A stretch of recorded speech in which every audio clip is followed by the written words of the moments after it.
বিশ্বনাথ চাৰিআলিৰ সাহিত্যসভা ভৱনত আজি যুক্তিবাদী লেখক ডক্টৰ শিৱনাথ পৰ্বতৰ সোঁৱৰণত বিশ্বনাথ জিলা সমিতিৰ সহযোগত আৰু বিজ্ঞান মনস্ক যাত্ৰাৰ উদ্যোগত বৈজ্ঞানিক চেতনা দিৱস উদযাপন কৰা হয়।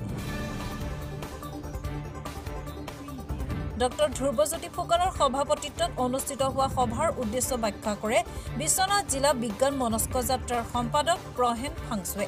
জ্যোতিষ্মান বৰাৰ এটি সুন্দৰ গীতেৰে আৰম্ভ হোৱা সভাত ৰিপুঞ্জয় বৰদলৈয়ে আদৰণি ভাষণ দিয়ে।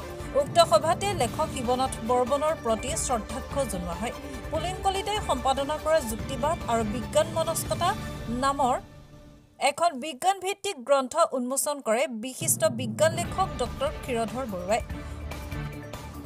সভাত বৈজ্ঞানিক চেতনা আৰু ডক্টৰ শিৱনাথ বৰ্মনৰ শীৰ্ষক বিষয়ত সাৰগৰ্ভ তত্ত্বগধুৰ বক্তব্য আগবঢ়াই দৰং মহাবিদ্যালয়ৰ অধ্যাপক কংকন ডেকাই।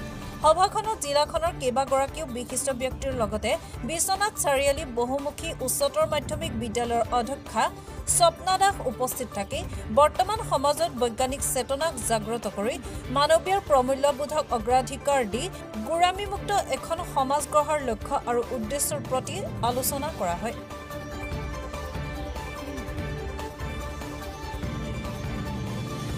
আজি আমি 15 ডিচেম্বৰ বৈজ্ঞানিক চেতনা দিৱস আমি বিশ্বনাথ জিলা সমিতিয়ে উদযাপন কৰিলোঁ। এই উদযাপন আজি আমাক ইয়াৰ উপস্থিতিয়ে আমাক উৎসাহিত কৰিছে। ভৱিষ্যতে যাতে আমাৰ বিশ্বনাথ জিলা বিজ্ঞান মনস্ক যাত্ৰাই অন্ধবিশ্বাস কুসংস্কাৰ সমাজত চলি থকা ৰীতি নীতি পৰম্পৰা যিবোৰ মানৱ জাতিৰ বিৰোধী কাম কাজ এইবিলাকৰ ক্ষেত্ৰত যাতে আমি কাম কাজ কৰি যাব পাৰোঁ তাৰ এক ধৰণৰ প্ৰচেষ্টা।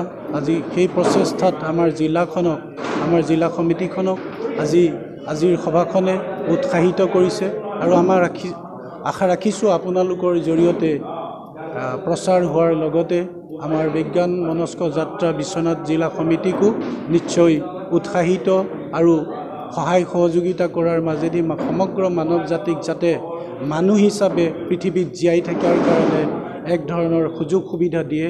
কাৰণ আপোনালোকে জানেই আজি পৃথিৱীত মানৱ জাতিৰ কাৰণে ভীষণ এক ধৰণৰ প্ৰত্যাহ্বান সৃষ্টি হৈছে। ভৱিষ্যতে যাতে মানৱ জাতি থাকিব নাথাকে তাৰো এক ধৰণৰ প্ৰত্যাহ্বান আহিছে। গতিকে আমি আশা ৰাখিম। বিশ্বনাথৰ পৰা ৰমেন চন্দ্ৰ চৰেনৰ ৰিপৰ্ট মহাজাতি।